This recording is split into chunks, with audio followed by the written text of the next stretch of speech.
Hello and welcome to episode 111 of Page One, the Writers' Podcast. I'm Marco. Regular listeners will be expecting to hear Tarek's voice, but unfortunately he's only gone and caught COVID, so he's left this outro part of the podcast to me. But don't worry, he is a part of the interview, so you'll get to hear him shortly. If this is your first episode, thanks very much for joining us on the podcast, where we like to speak to writers of all kinds about their writing careers, hear how they got into the industry, and try and get as many hints and tips as possible. We've had some really fantastic guests in terms of authors, screenwriters, journalists, comic writers, and more over the past 110 episodes, so please do go and check those out if you haven't already. But the run of fantastic guests continues this week with Ed McDonald, who is the brilliant fantasy author of the RAVENCRY trilogy and has a new series starting next week at the time this episode goes out, starting with the book Daughter of Redwinter, which I've been fortunate enough to read, and it really is brilliant. If you're a fan of the sort of dark fantasy of someone like Joe Abercrombie, then you'll really love Ed's writing. So highly recommend you check that out. We obviously talked to him about that. We also talked to him about how he moved from ancient history and archaeology into becoming a writer. We talk a bit about him being a practitioner of historical European martial arts and how that helps with the fight scenes in his books. And also, Ed is someone, if you follow him on Twitter, he's someone that gives a lot of really great writing advice for aspiring authors. And I think it's writing advice with a dose of realism, and he talks about why he wants to do that, because there's a lot of advice out there, obviously, if you're an aspiring author, and things being suggested aren't always the best things to be doing. So his advice is always frank, but also really helpful. So if you're not already following him and you are an aspiring author, I would highly recommend it. But we chat to him a bit about that, and a bit about the role that social media plays for an author these days, and how important or not that is. But enough rambling from me just now. I'll get straight into the podcast after a quick advert for our writer's notebook, and then after the podcast I'll be back briefly just to let you know about next week's great guest. The blank page. To some it's terrifying, an obstacle to overcome, but we prefer to think of it as an opportunity, a blank canvas to be filled with all of the adventures and characters in our head. So how to overcome that fear? Well, we all know the best advice for a writer is write. Seriously, get words on the page and more will follow. But what about later, when you start trying to pull those threads of what you've written together? What about the character you wrote about way back at the start? Who was she again? What was she carrying? And where did she leave the MacGuffin that she now really needs in the third act? Think about all those top thrillers you like to read, or that amazing drama you just watched. What did they all have in common? Structure and planning. As aspiring writers ourselves, we've tried many different methods to try and organise all the thoughts about the stories we want to tell. We've been there searching for a piece of scrap paper to note something down, or making a quick note on our phone in between meetings. Or sometimes we'll make a note in whatever notebook we're carrying, or a document on our laptop so we don't forget that great idea. Let's be honest, it can all be a bit messy and it's easy to lose track of everything. And that's when we realise it's not just the story that needs structure and planning, but the way we gather all of our thoughts about it as well. And so we made Page One. Page One is more than just another notebook. It's a place to put down all your ideas for your latest project, divided into easy-to-use sections that will help you plan your story, so that when that blank page comes calling, you're ready to answer. And then afterwards, once it's written, we realised you need to plan how to let people read it, so we included a section relating to submissions. Each one is designed for one project, whether you want to write a book, screenplay, a comic, or any other kind of story.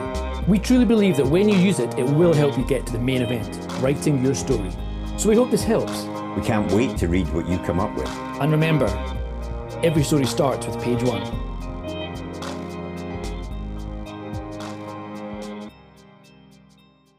Did you always want to be a writer? I suppose yes, really. I probably been writing something since as far back as I can conceivably, realistically remember. When I was in my childhood, I wanted to write comic books. When I used to draw comics, me and my brother created a comic called Laser, and Laser had a cover 2.5 pages of comic and then one special feature. Nice. We would take it in turns to do this, which can be a competition, but obviously we didn't have anyone to enter because no one else was reading our Batman ripoffs, which is what it mostly was. I had a character called the Darkness who looked exactly like Batman, except his head was an octagon. Easy to draw. He threw moonerangs instead of batarangs, and nice. I don't think he had any story behind him other than that he was like Batman. But we used to draw comics, and then as I got older, I started writing fiction, and I think it's good for people to write what's essentially fan fiction. Mine was not fan fiction in the traditional sense, in that we changed the names subtly. So I think Return of the Dejai was two of us. We always wanted to have a little originality, but there was a character in that called Arm Solo, and Luke Spacewalker, Princess Catherine, because my sister was called Catherine, and we weren't very good at names. But you cheated just enough to avoid getting caught there. I know. I can't even think what franchise you based that on. Well, I gravitated over time into I started writing my own stories. And me and my sister wrote a book together when I guess I was like 13 and she was 11, which is called The Phoenix Ruby. And then I became really obsessed with manga. So I started trying to draw comics like manga. And then over time, sort of fantasy books became my passion. And more and more I was writing just in sort of long novel format.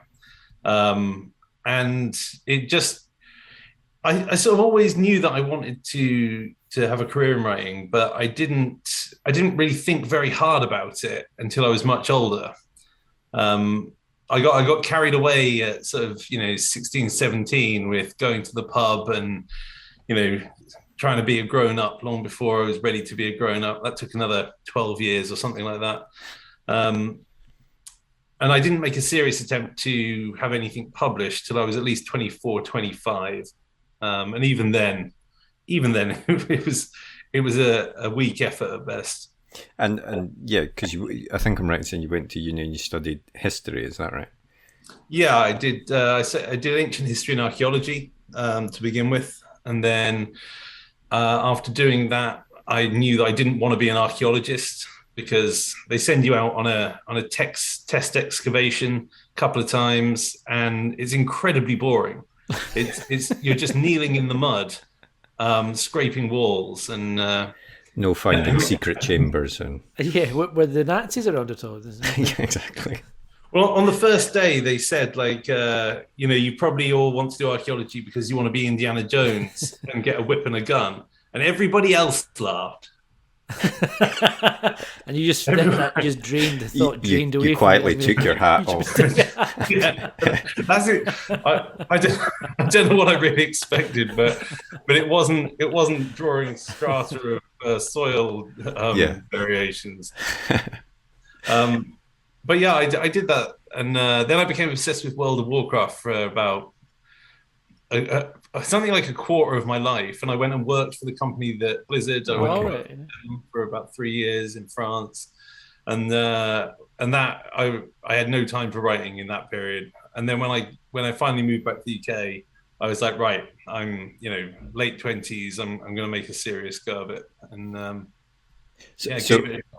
So from when you made that decision, then I'm going to make a serious go of it. I mean, how, in terms of time scale, how long was it from that period to actually, getting picked up by an agent and everything? So I arrived back in the UK, and I set myself a goal of writing 9,000 words a day. Which hindsight, have you ever hit that target? Punishingly unrealistic. But it did mean that I wrote a lot of words, and I did the thing which I'd advise everyone never to do, which is I was entering short story competitions where you had to pay £5 to get into them and that kind of thing. Complete waste of time, exploitative really. And I finished up writing a book, which was really, really bad. And as soon I finished it, and I'd intended to sort of query it, but as soon as I finished, I knew how terrible it was. It didn't really have a story, didn't have any good characters. It was just my meandering Bernard Cornwell ripoff. So this was a fantasy book similar to the stuff you would go on to write, but just of a much lower level. It was certainly a fantasy book, but it was very similar to Bernard Cornwell's sort of Uhtred series, embarrassingly close to it. So I didn't query it, and I wrote another book, and that was 280,000 words long. Wow. And I queried that, and that took a couple of years to write. But I had this job when no one knew what I was doing, including the management and me, and it just meant I had a hell of a lot of time. So I wrote this mega long book, and after querying it with a handful of agents, one of them kindly said, "This book is far too long for a debut to publish. Could you consider cutting it in half?" And I looked at it and thought, there's no point in the middle to cut, but there's not really an ending either. It's not really even a story. And so I went back to the drawing board again, and I was like, right, I'm going to write a 90,000 word book. And I wrote Blackwing, which was 160,000 words in its original form. So I didn't manage to do it anyway. But that got picked up when I want to say it was 2016. And so it was published when I was 35, I want to say. Yeah, I'd have been 35. So from when I sort of started committing to it, about 6 years. And Blackwing was your third full book that you'd written and put out there and stuff. I completed 2 novels or 3 novels before. There's one way back when I was 21 or 18. But I worked out once. I got all the files and I added up all the words, and the amount of stuff I'd written before I wrote Blackwing was 1.5 million words worth of novels. Jeez. Wow, that's insane. I mean, so you've put your time in. Then you've worked your way up, to get that book. And then when you finished Blackwing, how long did it take you then to find an agent after that? Did you go through the old-fashioned submission process, or did you have a different way in? So I decided I would turn it into a very mechanical process. And I appreciate a lot of, aspiring to be published authors. Like, it feels a real slog. So my system was, I first of all looked up all the agents who my favorite authors were with, or at least the authors who I thought would appreciate the book. And I put them in a spreadsheet, and I sent out 10 query letters with exactly what they wanted according to their websites. And the plan was, after 3 months, I would mark off on the spreadsheet. I would mark them off in, I think I was using brown. And in brown, after a rejection or 3 months, because you shouldn't use red. If you use red on your spreadsheet, that means that looks like a failure. We associate red with bad. Mm-hmm. And so I thought, right, brown if they don't respond or they reject. And the day that one came back and rejected, I would replace it in the pool on the same day with the next agent in line, which I'd already prepared. So to always have 10 floating submissions. And that way it wouldn't feel like a constant slog. Mm-hmm. And then I got a contact from an agent after about 2 months in. And he said, I really like it. Could you cut 50,000 words out of the book? So obviously you say, of course I can, of course. It's 160,000 words. Can I get it down to 110? And I did. And that took me about a month. And in doing so, the story became a heck of a lot better. It turned out the whole middle, which was the point of the book when I started writing it, the whole middle, my main bit, was completely superfluous to the story. So out that came, went off back to him, and then he held on to it for something like, I think, about 3 months. And at the end of that time, I got an email saying, I'm really sorry it's been this long. I've tried to put my finger on it and I can't, but I just don't think it's for me. So frustrating. That sort of helpful response you get from it was astonishing, really. But I thought, all right, chin up. Tonight I'll get drunk. Tomorrow I'll put it back, another one in the pool, replace that one. By then I'd let a lot of them lapse. And by then it was 7 months after I'd sent out my initial queries. So really all of them had lapsed.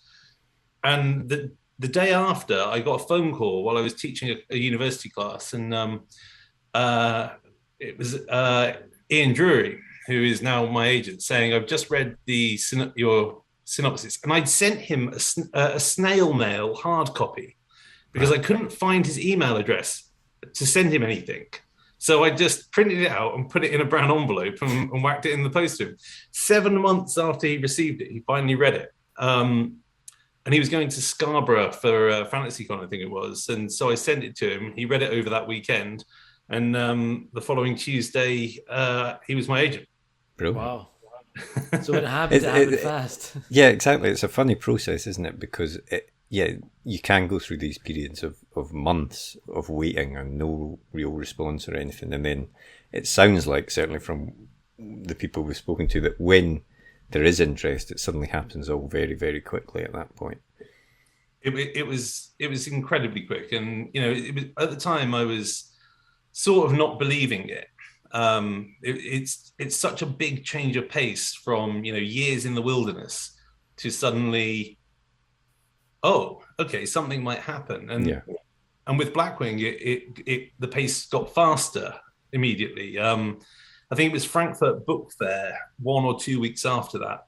And I was at students' graduation in Chelmsford, and I was all wearing my, my academic gown and mortarboard hat. And my agent calls me up and says, so we've got a holding offer from a German publisher.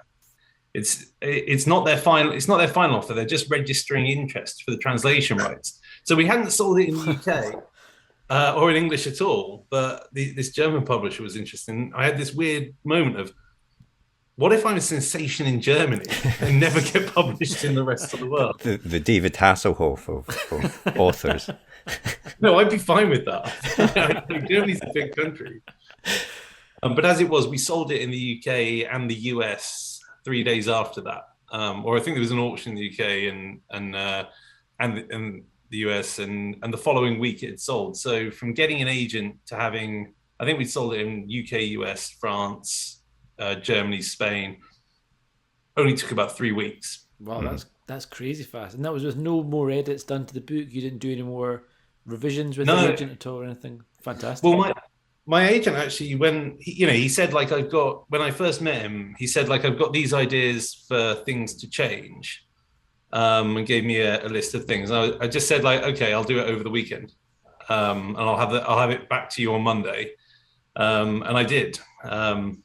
One of which was since I submitted it, I come to think that mercenaries were quite overdone in fantasy that was coming out at the time, and my characters were mercenaries, so I removed them from the book and I invented the organization of Blackwing, which didn't exist before that weekend. Wow. And I said to my agent, like, maybe what if they were like fantasy FBI? Would that be? And he was like, oh yeah, that's a good idea. Do that. And so I put that in over the weekend. And last minute edition. Yeah, and that's where the title of the book ended up coming from, of course. So, yeah, when it happens, it all happens sort of really fast. And as an author, you're sitting on the outside seeing none of this. Mm-hmm. My agent has a policy that really, if he doesn't have good news, he doesn't tell me anything. So until there's something to tell, there's nothing to tell. So it always feels like a massive thing when there's anything to say, And just for listeners that are going through or will go through that process, I mean, how many agents do you think you submitted to? Roughly? Well, because I got this bite from an agent from my first 10, I pretty much thought when he said, "Can you cut these words out?" I was pretty much thinking, "I'm done. That's going to be my agent." And so I stopped sending. I never got to use my replace in the pool, but it's what I advise everyone to do. 10 at a time. Every time one quits, when you put another one back in. But so in total, I think something like 13. And had my now agent not got back to me after 7 months, then I would have put it back up to the 20s, and then maybe none of them would have liked it. Who knows? It's a big fishing game. You're tossing in bait and hoping that someone wants to bite the worm. And in terms of those who are going through the process now, is there any advice you would give, and is there anything you would change about the way that you did go through it the first time? I think in terms of the way I approach sending things out, no. I would say that the way that I researched what to do, it's a lot of the stuff you'll see repeated everywhere online. You send people exactly what they want to receive, nothing more, nothing less. I've posted up my cover letter on my website and places in various times. And you keep it short, you're polite, you're professional.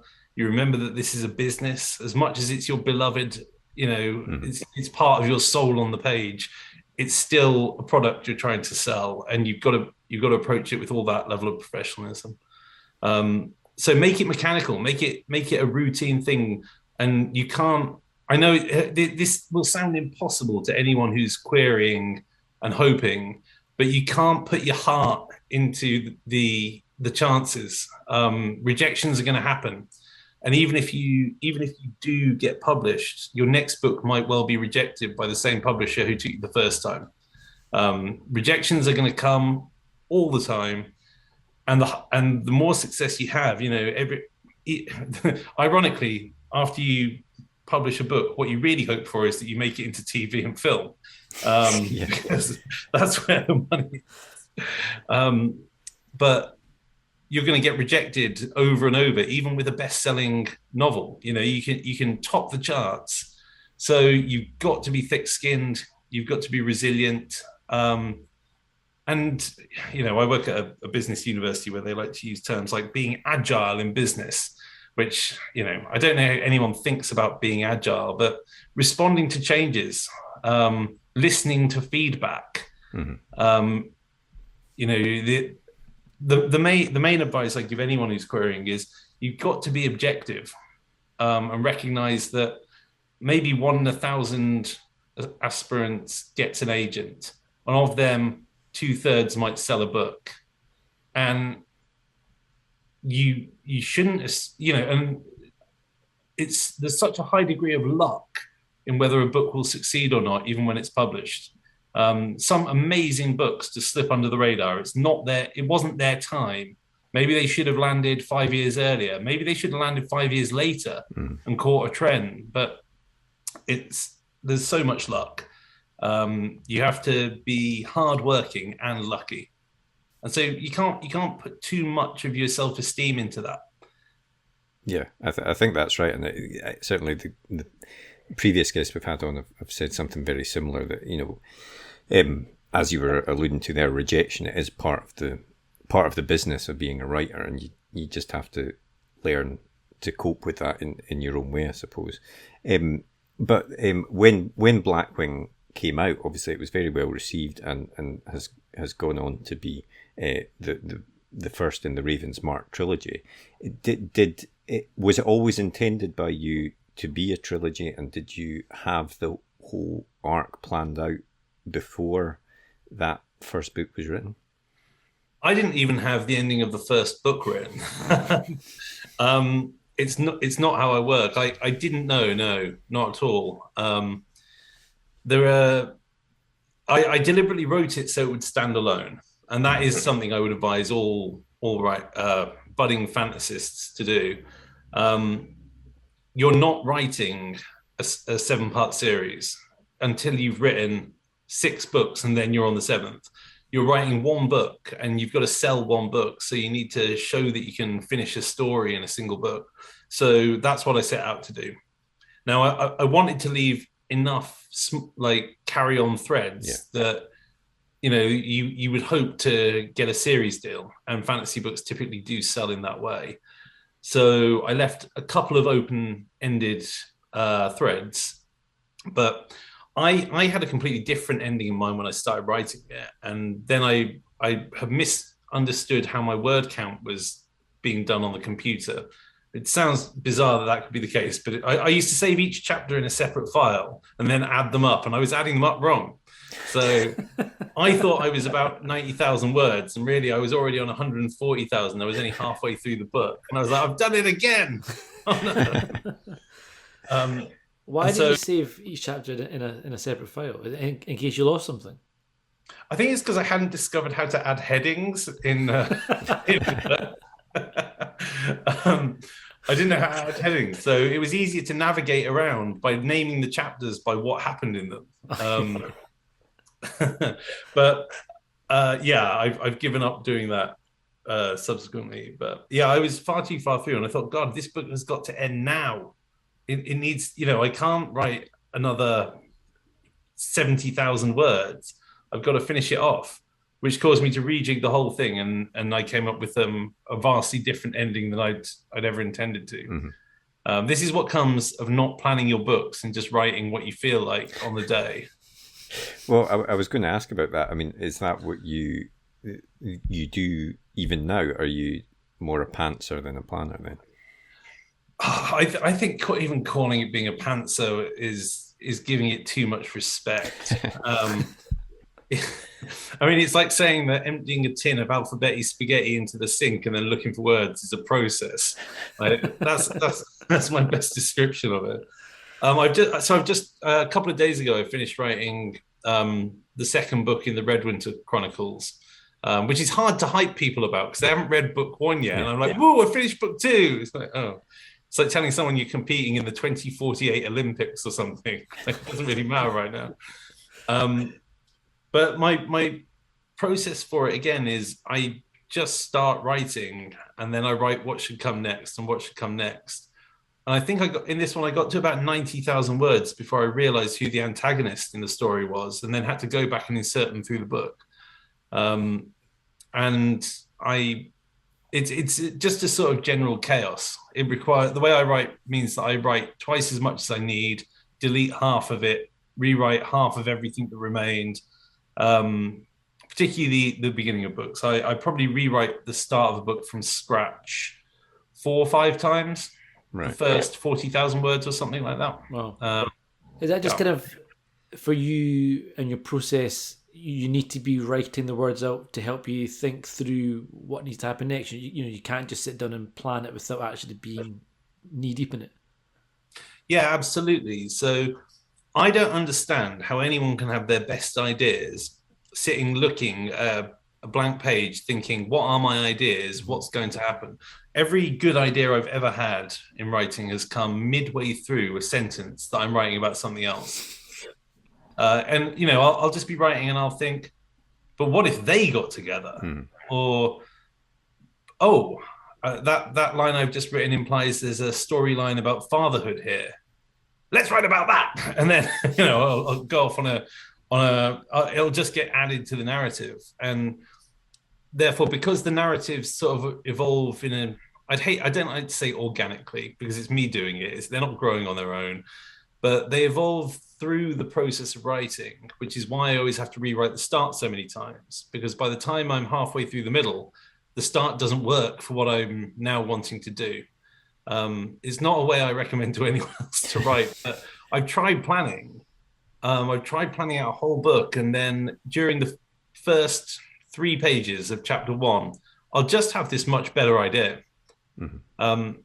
In the same way, I don't understand how anyone can build a world and create a whole world-building file of magic and religions and things like that, and then not immediately abandon it and start writing something else when the world is lived in, because it's through the character lenses that you get all the best detail.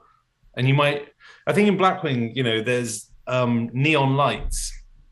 And I just thought one day, there's a pub in New Cross in London which has a sign outside advertising beer in neon letters. It says "Take courage," and I thought, what if you had neon lights? You put that on the side of a castle, wouldn't you? So I just added it in, and then I was like, oh well, there should probably be some magic to explain why there's neon light now. And over time, it developed and became its whole thing. But all these things end up just sort of a moment of out of the sidelines of your consciousness about something that I want to write that day. I'm like, yeah, sure, stick it in. We'll justify it later. But isn't it cool if there's neon? Does that mean that like books 2 and 3 in a series are easier because you've already kind of done the heavy lifting in creating the world? Well, so I'm halfway. I've written 2 books in the second series, in this second series now, and book 2 both times has been a nightmare. It's been problem is you're not free anymore. In book one, you're utterly free to write whatever you want. You can make up anything. In book two, you're already bound by the characters. They all have to have a certain amount of page time, or they'll feel forgotten. You've already established the rules of the world, so they have to be adhered to. And you're also, in a book two, you're writing towards an ending, which is not the ending. It has to be bigger than the ending of book one, or it'll feel like I sort of see trilogies as an escalation of events, each book. So it needs to be bigger than one, but it can't be as big as three.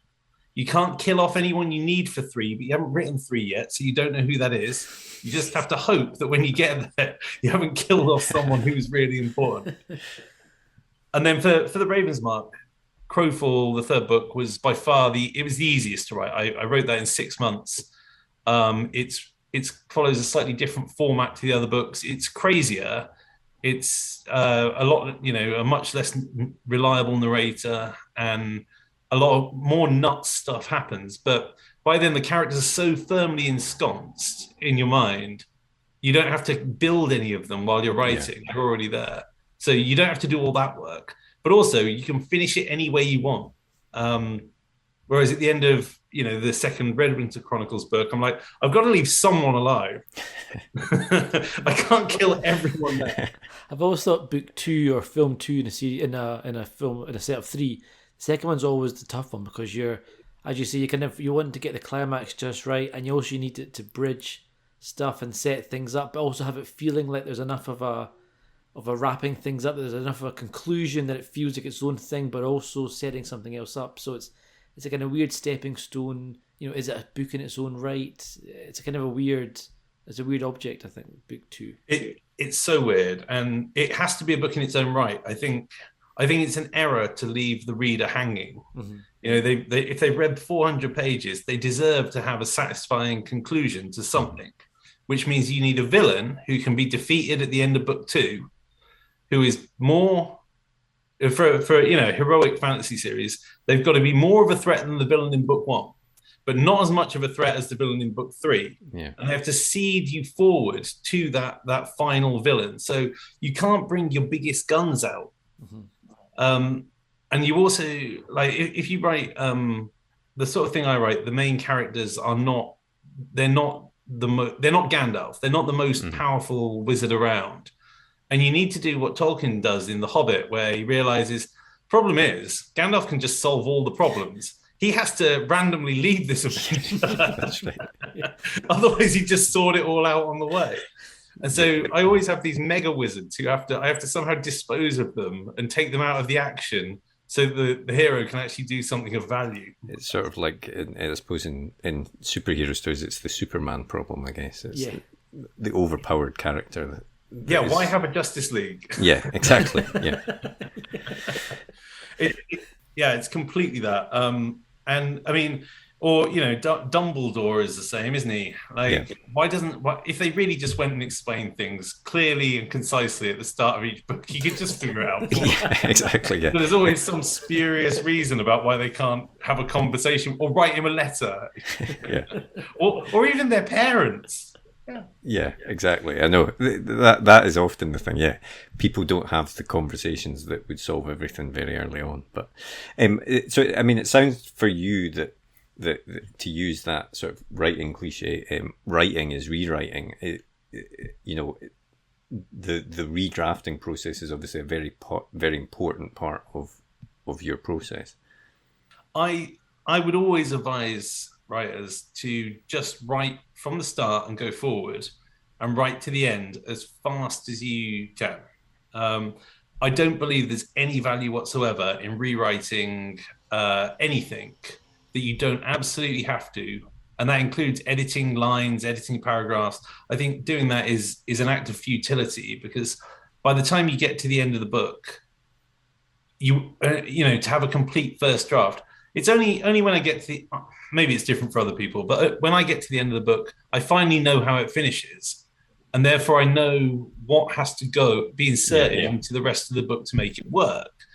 But even after I've done that, I'm going to give it to my, my beta reader and then it's going to go to editors, and they're going to tell me to cut out whole chapters. I think my biggest edits were for RAVENCRY, where I was asked to remove the central villain and replace them with a different villain. And 3 editors didn't like the villain. So I was like, all right, well, I'm going to have to do that then. It's not working. So I've got to now put a new character into all the scenes and do the same thing that the previous villain did. What sort of? I mean, that sounds like a really difficult change, because you're really restricted. You don't want to change any of the bigger. It was a nightmare. Story plot thing. Is it a case of changing the way they speak or their tone? It was that the character's motivations didn't feel believable, right? And the whole character was based around it. So I had to come up with another character who had different motivations and would work, which I managed to do. And I don't think anyone reading it would ever know which character I'm necessarily even talking about, because in the rewrite it changed so much. But if you spend your time trying to work out it's kind of like rearranging deck chairs on the Titanic. You've got bigger things to worry about than individual lines. You got to get your prose right at the end. There's no point polishing anything until you know it's the final product. So I think don't rework what you've done at all. Okay, I suppose I will make a caveat that if you decide to change something significant halfway through the writing, yes, you might want to go back and put in scenes with the new character or change your start so you have a better idea. But on the whole, the sooner you have a completed draft, even if it's terrible, even if it's absolute, and you'll look at it and think, like, this doesn't even make sense because, this character stopped being in it halfway through. That's fine, because you're going to go back and you're going to edit it. And that's where you make a book good. Mm-hmm. And when you're writing, I want to ask as well about, obviously you write fantasy novels, but they're quite grounded compared. They're not high fantasy as they describe it. Do you do research in the way that you would, for example, if you're writing historical fiction or something like that? Do you spend a lot of time researching? I've never done any research, right, okay. Honestly, short of simply putting things into Google. But having said that, I've studied ancient history and archaeology. In the early 2010s, I did a master's in medieval history. I'm a medieval swordsman. I study HEMA, historical European martial arts, where we take old treaties written. I think our earliest one is about 1290-ish, the 133 manual in Leeds Armory. And then we get more and more going through all the way into the modern period. And we study those, and people kindly translate them from medieval German and Latin for us, and Italian, and then we try and interpret what they do. So a lot of the stuff to do with that I use in action sequences comes from that training that I've done, where we try and figure out how did people actually use swords in the past. And I've read enough dry academic history to feel like I really don't want to read any of it ever again. That's a good thing about fantasy. You just get to make it up when you don't feel like it.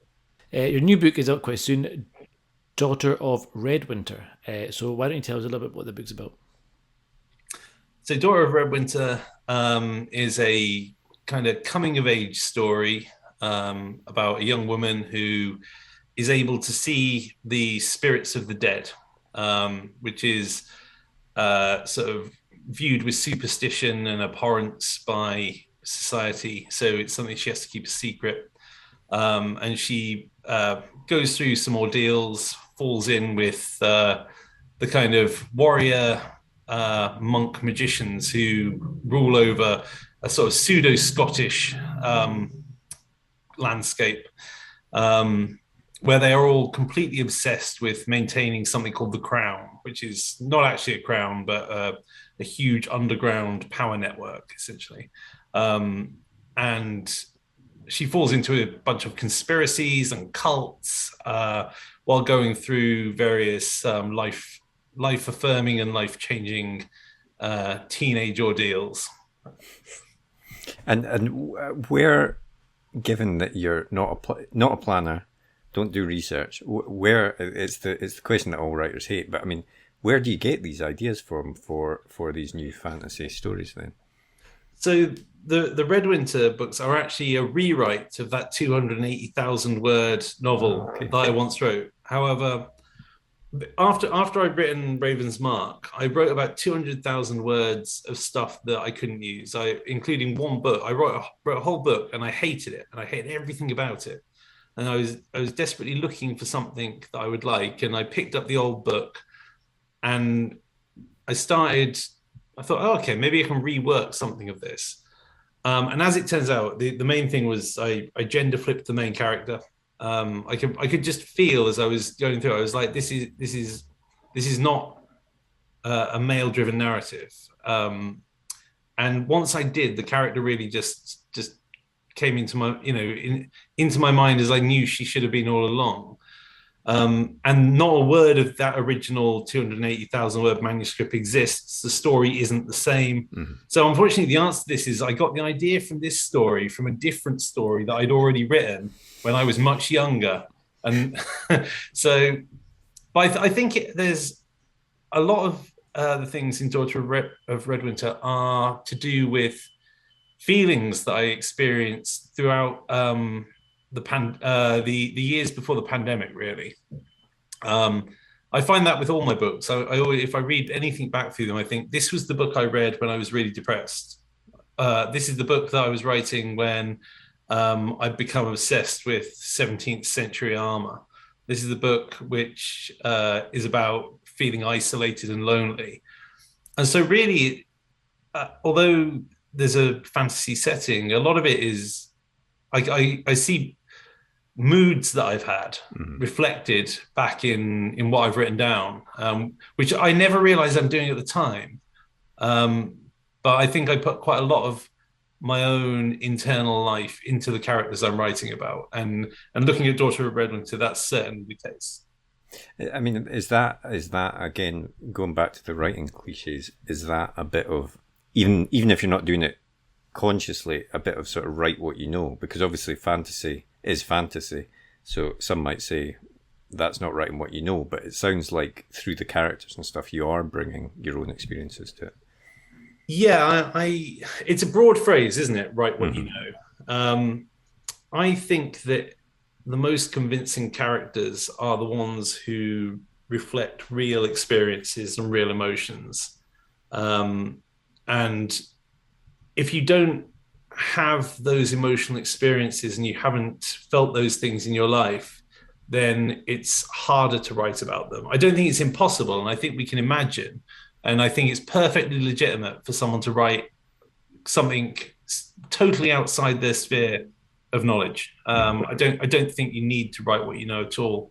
But I do think that sometimes there is it's like a subconscious authenticity that you find in a book.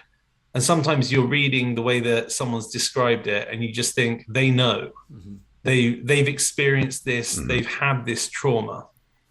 And I always say children's books are about characters avoiding trauma, and adult books are about characters who've experienced trauma in the past.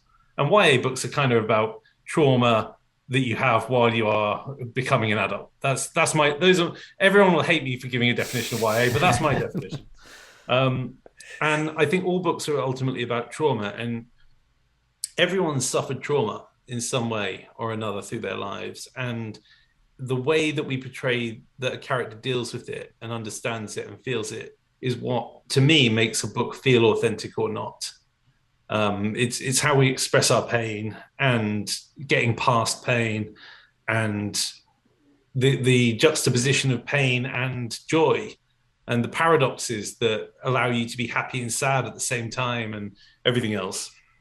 Yeah, that makes a lot of sense. You've recently, I know you've got a big interest in role-playing games, and is that something which is kind of helpful when it comes to trying to build worlds and tell stories? It's something that I certainly started doing when I was pretty young. I remember my mum and dad got me the Hero Quest board game when I was 10 years old, and I was obsessed with fantasy ever after. That became my passion in life. And I think there's a correlation between the interests, but one doesn't necessarily lead into the other. There's a big difference between building a world and telling a story. I think they're mutually supportive skill sets. But I always tell aspiring authors, let's say, that you should create the world around the protagonists. The world and the magic and everything in a fantasy world only exists so you can tell their character journey. If you're telling a story about somebody's need to overcome loss, then the magic supports their need to overcome loss, and it should be integral to how with a mutually supportive relationship between the two.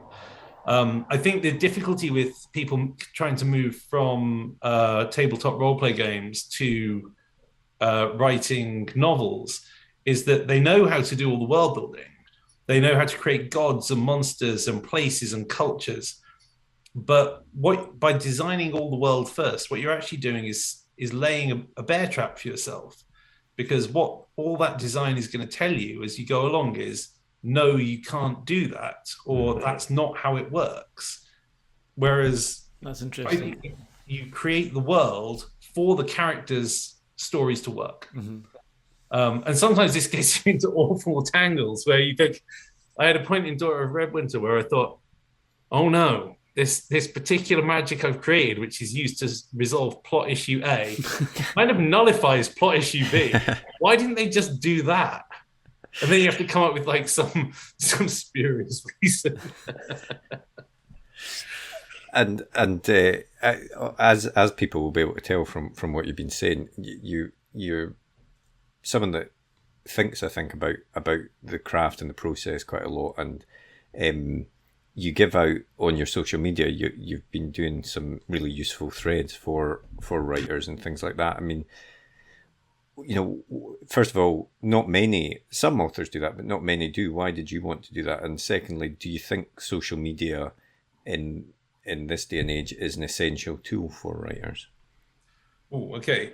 So I think there's a lot of nonsense gets spoken about the process and craft of writing. And I think it's really important that I can only speak towards authors who are aspiring for traditional publication. I don't know anything about self-publishing, and I wouldn't claim that I did.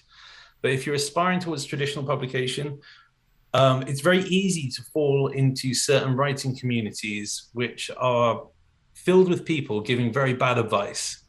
Unfortunately, you get a lot of people giving advice that didn't work for them as though it will work for other people. And I think that's a way of self-validating the process they've been through. Yeah.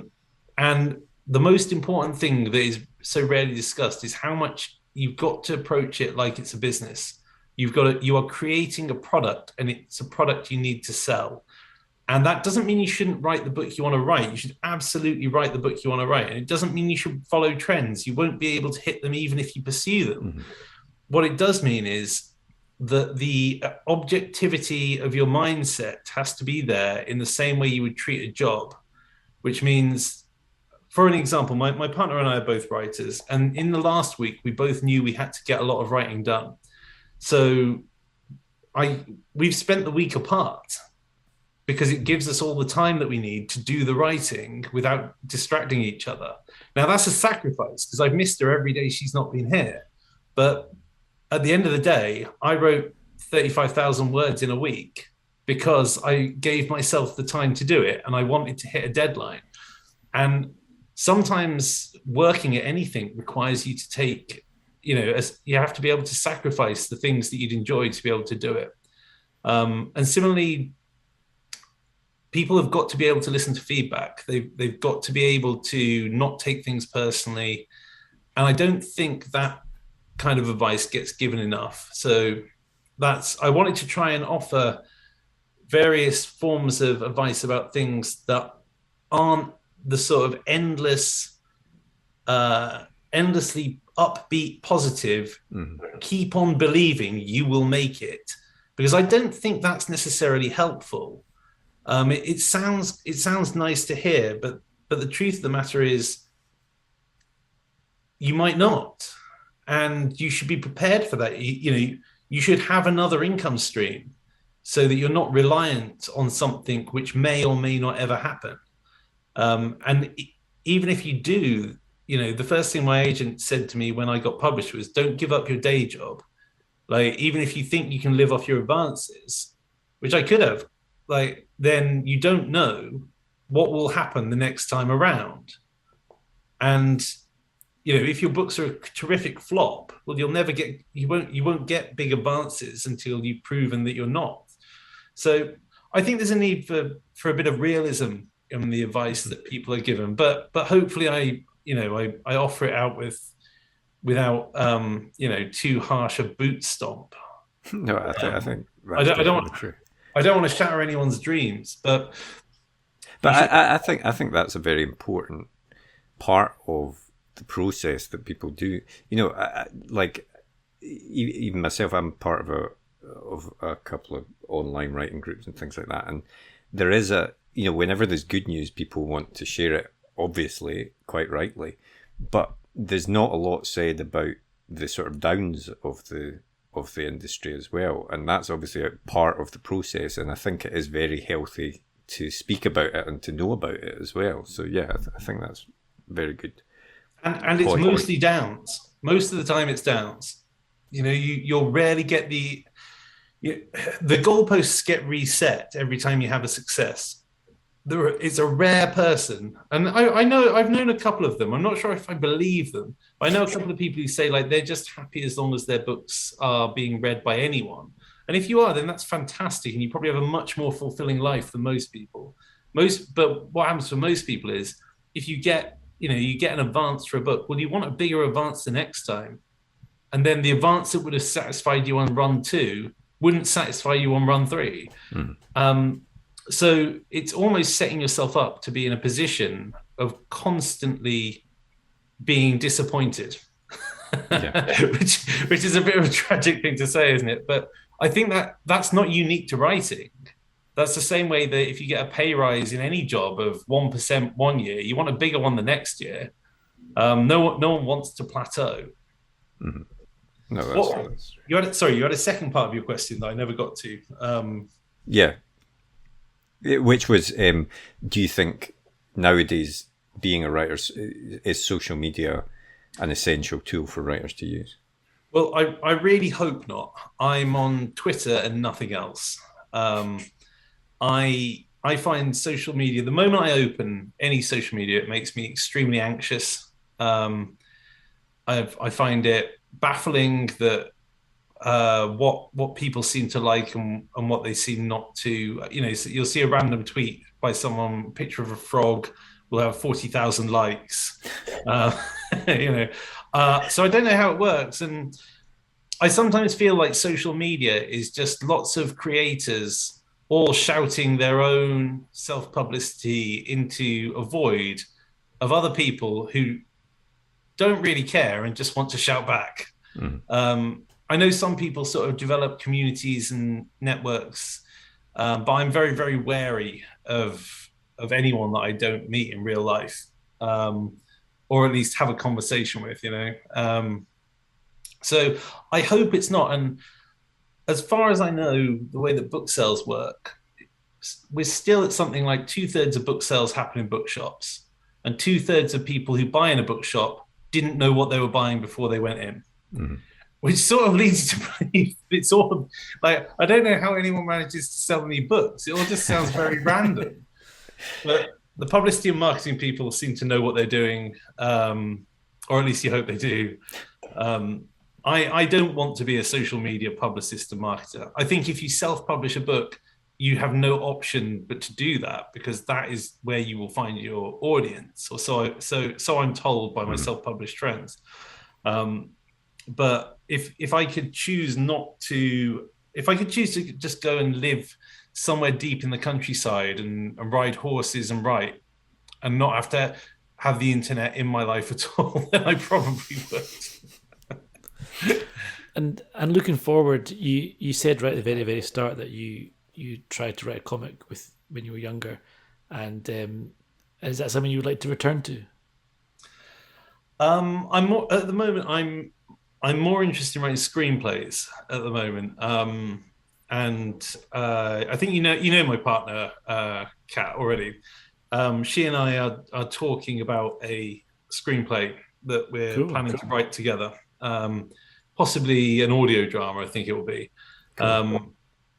I used to love drawing the comics more than I enjoyed writing their plots, and I stopped drawing when I was about 18, and I'm well aware that I'm so far behind the talent level of 18-year-olds today that it's not something I'd ever be able to pick up. You got to know when you're good at something, and I was good enough that my art teacher would give me an A when I was 15. You see what kids these days are producing, and what they're sharing online, and you just think, wow, these guys are incredible. They're so talented beyond anyone I knew when I was that age. And maybe we're just seeing the cream of the crop plucked from the internet, but that's the only standard I would accept from myself, because I want to be a perfectionist in everything. I would happily write comics, but then I also feel I haven't kept up with my comic book reading, and I don't want to be like one of those short story writers who says, hey guys, I want to publish short stories, but I don't know where they're published. It's like, well, if you haven't been reading any, then maybe you should go and read some short stories. But that would be me with, and this is why I hope, when I talk about being objective, having a self-awareness that I would love to write comic books, but I don't have the knowledge of what's been published in the last 15 years to write something that would be good and original and, wasn't treading ground that somebody else. I can refer back to, reading Frank Miller comics in 2000 AD in the 90s and X-Men. But I think there are other people who would do it much better than me. So I will leave it to them for now. Fair enough. That said, if you're listening to this and you want to pay me to write a comic, my agent's details are available. Exactly. Well, but I was just going to say that it does. I mean, I've fallen out of reading comics as well recently, but from what I can see, there does seem to be more comics set in the fantasy world than I remember when I was younger. Obviously Sanderson has graphic novels of his series, but I think there's even D&D comics, which maybe there always were, I'm not sure, but there does seem to be more stories in that genre being told than I remember as a kid now. So it was all sci-fi back in I guess when I was reading comics was from the late 80s through to the early 2000s, and it seemed like sci-fi significantly dominated there. I think maybe just because I think a lot of the sort of manga and anime influences were hitting Western comics at the time.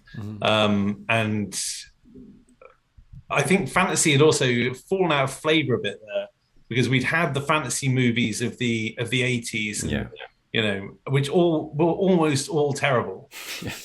And it sort of fantasy became a bit of a pariah for a while, I think. And I wonder if the comics resurgence is down to, mainstream media taking more interest in fantasy since the Peter Jackson Lord of the Rings films showed that you could actually do it well. Yeah, actually, I think speaking of 80s fantasy films, I think there is a Hawk the Slayer comic coming out. Probably a Beastmaster comic somewhere. Yeah, exactly. Yeah. So what's next then? What have you got next lined up in your schedule? So I'm editing the second Redwinter book. Then I will be writing the third Redwinter book. And then after that, I'm hoping we'll get a chance between those. Hoping to work on this audio or screenplay. We're in very early stages of working it out at the moment, but hoping to have a go at that. I've got a modern. I suppose it's a modern horror kind of novel that I've written a bit of that I'd like to have a crack at. Don't know if I can write horror. Don't know if it'd be any good. Probably just end up being a fantasy book instead. There'll be some mega wizards in there at some point. Horror fantasy, that's a genre which is not anywhere near enough books of. I think really scary horror, but with the magical twist to it. Some elves in there. Yeah, why not? Why not? Exactly.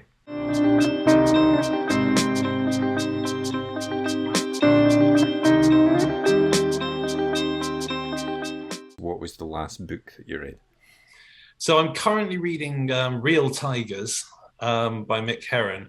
So that's it's one of the books in the Slow Horses series, which makes me sound really lame because the TV show's just come out, which is why I remembered that I should pick up that series again.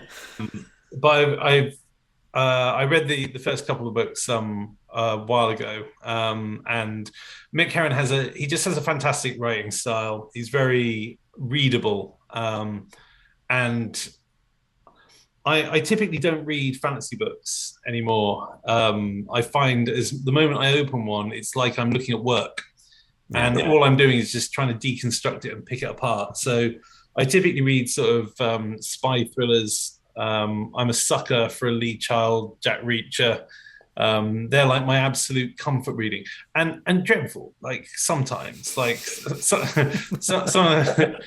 you know what? I hope Lee Child.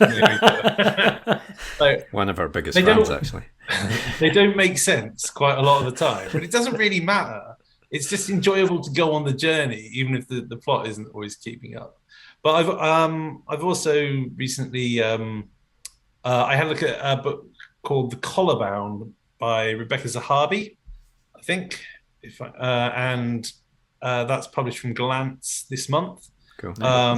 If you're into kind of magic school, magic systems, that kind of thing, then I thought I enjoyed reading it. That would be one to give a go.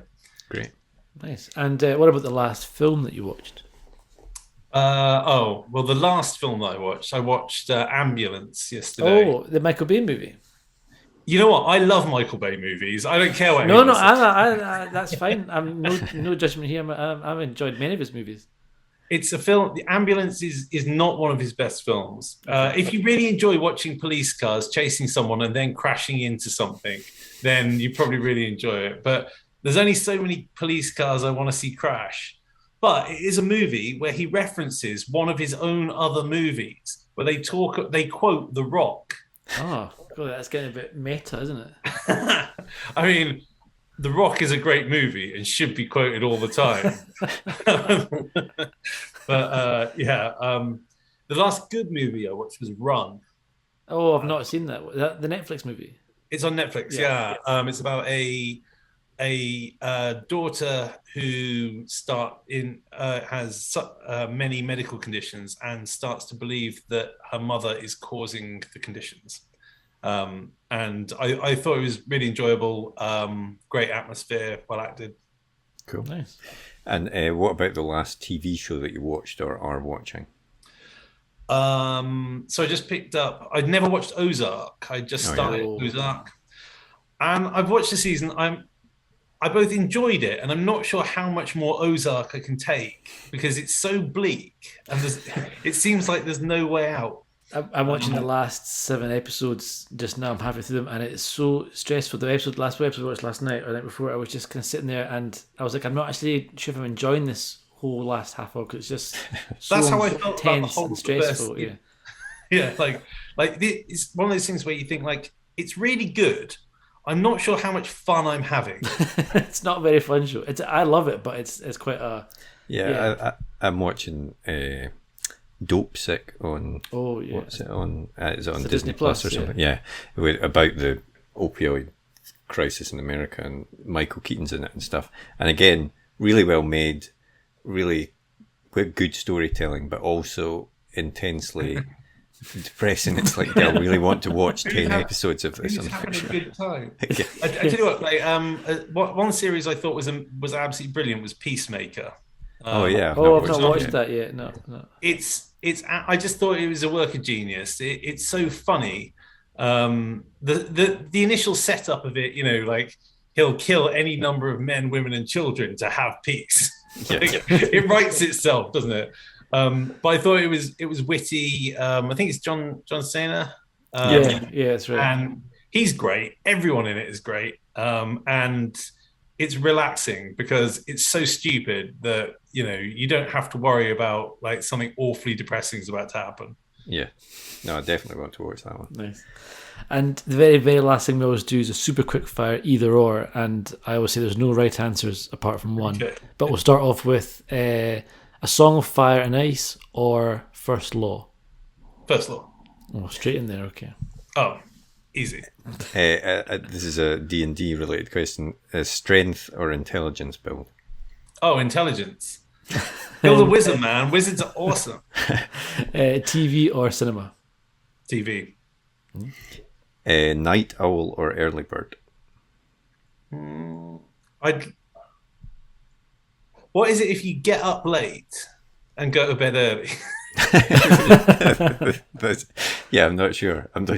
Neither. I'll go night owl because I'd rather that was true. Okay. Fancy restaurant or a takeaway? What if you do both? No, I'll go. If you take a takeaway, eat it in a restaurant. I love going to a restaurant. Yeah, always look forward to it. Nice. Music or no music when you're listening? When you're writing, sorry. Music. Yeah, absolutely. Got to have a soundtrack playing, and I change the soundtrack depending on the tone of the scene I'm writing. Mm-hmm. Nice. Okay. And final one: real book or ebook? I'm going to say real book because you get because it's nice to hold in your hand, and you can use it for other things. Like you can use it as a mug rest, and if you put it on a Kindle, then, or other devices are available, then you're going to mess it up. I read book. Saying that, I read a lot more ebooks than I do read physical books because it's so convenient, and I normally all your big books are being used to hold it to keep your mugs off the desk, so they can't even. Currently, Road of Bones by Christopher Golden is doing at the moment. Thank you, Christopher. Wonderful book, wonderful mug holder. Excellent. Well, thanks very much, Ed. That was a lot of fun. That was great fun. Thanks so much for having me, guys. It's been a real pleasure.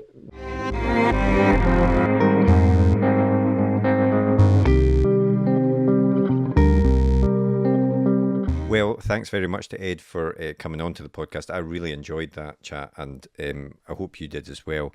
Like I say, I think he's someone to follow closely on Twitter if you are an aspiring author, because he always has some really brilliant advice, and I highly recommend picking up his book, Daughter of Redwinter, and the rest of his series if you haven't already done that. We've put a link in the podcast description so that you can easily buy Ed's books, or of course you can buy them from your friendly local bookshop.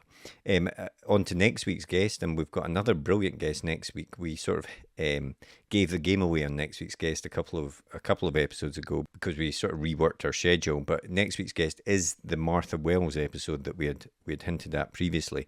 Martha Wells, of course, is well known for the Murderbot Diaries, which started off as novellas, now novels, but they're really big in the sci-fi world. She's also a brilliant fantasy author as well. But it was really also interesting speaking to her because she was a successful writer and then had this sort of dip in her career where, as she tells us, she wondered whether it was going to be able to continue. And then fortunately she did continue because she came back into the writing scene with the Murderbot Diaries, which are brilliant books. But it's always interesting to hear that, as if you are interested in becoming a writer, that even after you have been published, there can still be difficulties on that road, and it's always good to hear from someone that's experienced that and see how they got through it. So please do tune in for that one. If you enjoyed this episode, please do give us a rating and review on Apple Podcasts or whatever podcast app you use.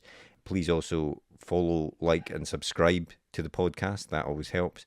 And if you want to get in touch with us, please drop us a line at podcast@rightgear.co.uk or on any of our social media feeds, which are all at UK Page 1.